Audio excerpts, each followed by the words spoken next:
It's the early 1900s. The age of the steam engine demands coal to move ships and trains. Breaker boys, children laboring as coal miners with soot-stained faces, are exploited on the altar of corporate profit. Meet a hellraiser who came to their rescue. My name is Mother Jones. Thank you. I was born during a rebellion in Ireland. Me grandfather was hanged for his part in that rebellion. I was nearly 50 when I took up the business of agitating. I organized workers to improve their working conditions. I am 5 feet tall, and critics call me the most dangerous woman in America. I have no time to think about getting old. Besides, I have a lot to accomplish.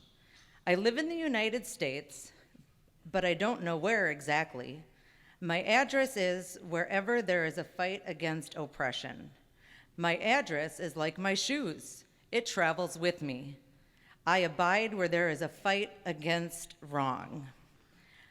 I began organizing with the Knights of Labor, and my work brought me to Colorado, where I met my boys, the coal miners. They call me their mother, and I call them my boys. And it's true, I gave most of my time to the miners, but I don't belong to any individual organization or creed. I belong to the workers, wherever they are in slavery, regardless of their trade or craft. I nursed men back to sanity who were driven to despair. I solicited clothes for the ragged children, for the desperate mothers. I laid out the dead and the martyrs of the strike. I remember what happened on September 23rd, 1913.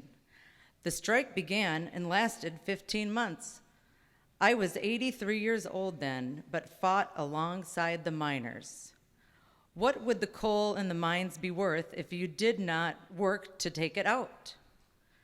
But a miner is cheaper than a mule to a coal company. One brother said he got a fair pay. When I ask what he calls a fair pay for a miner, you produce about $10 a day and you get 1/10, and the other feller gets the balance of it. Do you call that a square deal? All the average human wants is something that he can call a home, a family that is fed and warm, and now and then a little bit of happiness. Don't fear anybody. We create the wealth. So I say, let the fight go on. The producers, not the meek, shall inherit the earth. Not today, perhaps, not tomorrow. But over the rims of the years, me old eyes can see the coming of another day. What one miner against a powerful corporation cannot achieve can be achieved by our union. I'm a hellraiser, not a lady. A lady is the last thing on earth I want to be. A lady is a parasitical outgrowth of the system we live under. I have never had a vote. I have raised hell all over this country. You don't need a vote to raise hell. You need convictions and a voice.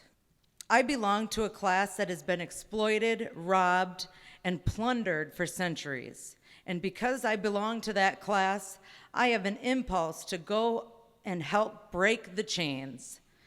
I am not afraid of a pen or of scaffold or a sword.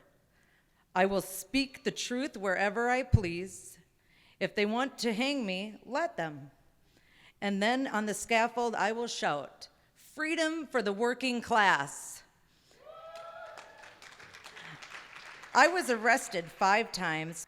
I asked a man in prison once how he happened to be there, and he had said he had stolen a pair of shoes. I told him if he had stolen a railroad, would he be a United States Senator?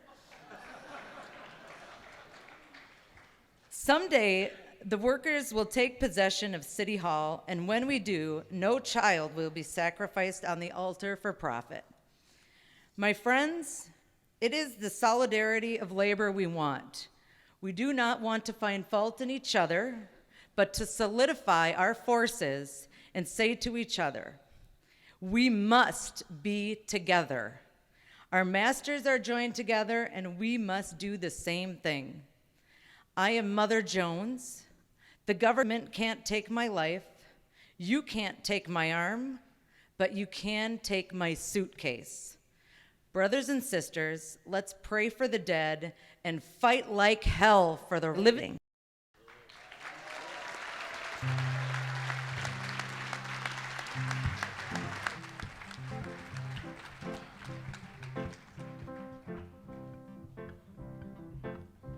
She organized the miners, children in the mills, from the Rocky Mountains to them Appalachian hills, and on up to Masaba, where they mined that iron ore.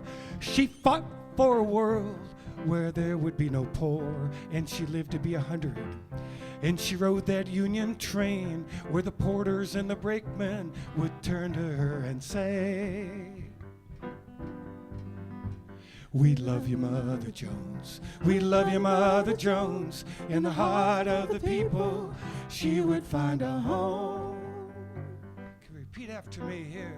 There's hard times. Hard time, Hard times. hard time, Hard times. hard times Coming now. Coming now. But there's no need to worry, because we're freedom bound. That's what she told the people as she went from town to town. Fight for the living, pray for the dead, while the militia, backed up by the feds, fired down upon the miners that fell like iron rain, down upon their children on the cold ground they lay. From Latimer to Ludlow, the same old story told of the courage of a woman by the name of Mother Jones. Mother Jones, she was born in 1830, died in 1930. Her people were immigrants. Her father came here first from Ireland, got a job on the railroad, sent for the family. Mother Jones studied to become a school teacher. She got a job in Memphis, Tennessee, where she met her husband, an iron worker. And through their love, they had 3 children. But the yellow fever swept through, and all of her children and husband died in that plague. But Mother Jones stayed and cared for the sick until the plague was over, and then moved up north to Lakeshore Drive, where she worked for the lords and the barons. And from their plate glass window, she looked down on the streets below and saw the unemployed with their children in their arms. Then she looked up at her bosses, but their eyes were hidden from the needs of the people, until the great Chicago fire swept through, driving thousands of people onto the streets.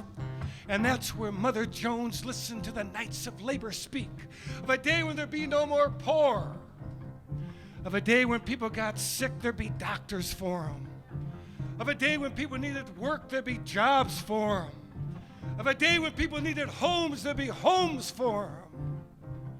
So at the age of 41, Mother Jones boarded that Union train and began organizing workers from the East Coast to the West Coast. From way up north, she traveled way down south into the northern-owned mills.